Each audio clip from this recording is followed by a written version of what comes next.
কুমড়ো পটাশ কট খাইছে। কুমড়ো পটাশ কট খাইছে সারাদিন যাবত এমন অনেক পোস্ট আমি দেখছিলাম। আমি খুব আনন্দিত হচ্ছিলাম। আসলে কারো উপর নির্যাতন নেমে আসুক, কেউ নির্যাতিত হোক, এটা আমি কখনোই চাই না। ব্যক্তিগত আমি পছন্দ করি না যে কেউ অত্যাচারিত হোক বা কারো উপরে নির্যাতন হোক, কেউ নির্যাতনের শিকার হোক, এগুলো আমি পার্সোনালি পছন্দ করি না। তবে কুমড়ো পটাশের গ্রেপ্তারি শুনে আমি অনেক খুশি হয়েছি। এর কারণ আমি বলবো অবশ্যই আপনাদের। আর কুমড়ো পটাশের গ্রেপ্তারি শুনে হিরো আলম আমার চেয়ে বেশি খুশি হয়েছে। সে মিষ্টি নিয়ে থানায় হাজির হয়েছে এবং তার ভাষ্যটা এমন, সে তার প্রধান প্রতিপক্ষ ছিল, সে ভোটে জিতেছিল কিন্তু তাকে ভোটে জিততে দেয় নাই কুমড়ো পটাশ। সেই জন্য মিষ্টি নিয়ে থানায় হাজির হয়েছে।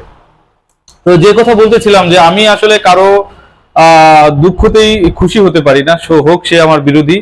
আমি চাই যদি কেউ অপরাধী হয় তাহলে তার সুষ্ঠু তদন্ত বা সুন্দরভাবে বিচার হয়ে, যদি সে অপরাধী হয় তাহলে তার সাজা হোক, আর যদি অপরাধী না হয় তাহলে সে মুক্তি পাক। তবে কুমড়ো পটাশের ব্যাপারটা ভিন্ন। আমি কুমড়ো পটাশের উপর ক্ষিপ্ত এই কারণ কুমড়ো পটাশ 4 তারিখেও বলেছিলেন সংসদে দাঁড়িয়ে, সংসদ ভবনের বারান্দায় দাঁড়িয়ে, আমরা আন্দোলনকে শক্ত হাতে দমন করব। শুধু তাই নয়, সে বৈষম্য বিরোধী ছাত্র আন্দোলনের যেই ছাত্ররা নিহত হয়েছে তাদের উদ্দেশ্য করে বলেছে যে ছাত্ররা তো নেশা করে আন্দোলনে নামে, যার কারণে তারা গুলি খেয়েও মারা যাওয়ার পরেও আন্দোলন চালিয়ে যায়। তারা তো তখন নেশাগ্রস্ত থাকে, তাদের হুঁশ জ্ঞান থাকে না। আমি এই কথাটায় অত্যন্ত দুঃখিত হয়েছিলাম যে একজন দায়িত্বপ্রাপ্ত মানুষ, যার জ্ঞান বুদ্ধি রয়েছে, যিনি দীর্ঘদিন বিশ্ববিদ্যালয়ের অধ্যাপকও ছিলেন, তিনি কিভাবে এই ধরনের কথা বলেন। একটা মানুষ কতটা নিচে নামলে, কতটা ক্ষমতা লোভী হলে এই ধরনের কথা বলতে পারে যে ছাত্ররা নেশা করে আন্দোলনে নামে। তা আমি তার এই কথাটায় খুবই দুঃখ পেয়েছিলাম এবং আমি এখন হ্যাপি যে সে গ্রেপ্তার হয়েছে এবং সে বলতে পারবে হাসিনাকে যে হাসিনা দেখেন, আমরা কিন্তু পলাই না, আমরা পলায়ন করার চেষ্টা করি কিন্তু আমরা বাংলাদেশেই থাকি। সো এখন কুমড়ো পটাশকে 1 মাসের জন্য রিমান্ডে নেওয়া হোক এবং তাকে ডিম থেরাপি দেওয়া হোক, সকালে 1টা আর বিকালে 1টা। এবং তার কাছ থেকে এই তথ্যটা উদ্ধার করা জরুরি যে ছাত্ররা যে নেশাদ্রব্য গ্রহণ করে আন্দোলনে নামতো, সেই নেশাদ্রব্য কিনে দিত কে? এটা কি কুমড়ো পটাশ কিনে দিতেন? সে কি সরকার বিরোধী লোক ছিলেন? সে কি এই স্বৈরাচারীর পতন চেয়েছিলেন? যদি সে এই স্বৈরাচারীর পতন চেয়ে থাকে আর সেই জন্য সে ছাত্রদেরকে আন্দোলন করার জন্য মাদক দ্রব্য কিনে দিয়ে থাকে, তাহলে সে তো আমাদের লোক। তাহলে তাকে তো আমরা জেলে রাখবো না, তাকে তো আমরা আমাদের কাছে নিয়ে আসবো। তাকে আমরা জেলে দেখতে চাই না যদি সে ছাত্রদেরকে মাদক দ্রব্য কিনে দিয়ে থাকে। তো তাকে 1 মাসের জন্য রিমান্ডে নেওয়া হোক এবং সকালে বিকালে ডিম থেরাপি দেওয়া হোক।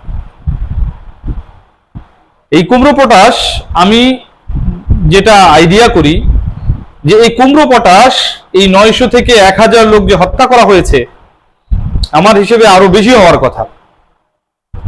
এই 1000 লোকের যেই হত্যাকারীর যে মাস্টার মাইন্ড ছিলেন, টপ 3-র মধ্যে একজন এই কুমড়ো পটাশ। কুমড়ো পটাশ 4 তারিখেও হত্যার হুমকি দিয়েছিলেন আলটিমেটলি। আমি তো ভেবেছিলাম কুমড়ো পটাশ বাংলাদেশ ছেড়ে চলে গেছে, সে বাংলাদেশে নাই, সে বাংলাদেশ থেকে বিদেশ চলে গেছে, কিন্তু সে যেতে পারে নাই। এবং আমি এটাও বিশ্বাস করতে চাই যে কাদেরও যেতে পারে নাই, কাউয়া কাদের, সেও দেশে আছে। আশা করি প্রত্যেক অত্যাচারীকে আমরা বাংলাদেশে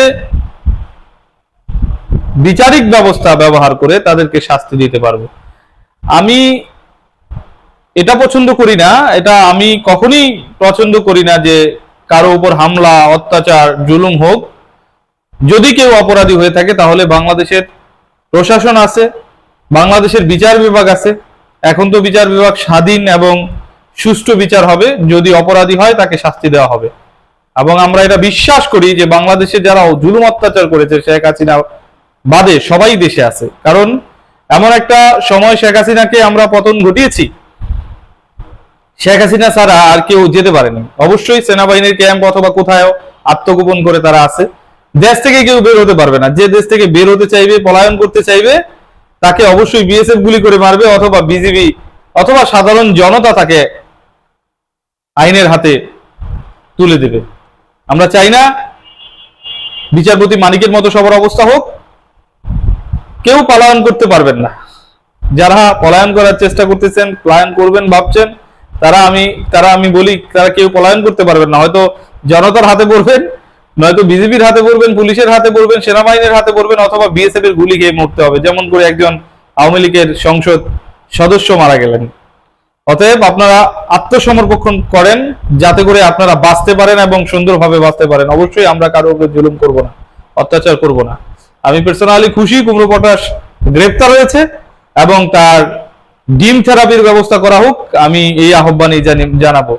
সকলকে ধন্যবাদ আমার কথা শোনার জন্য। আশা করি আপনারা আমার পাশেই থাকবেন।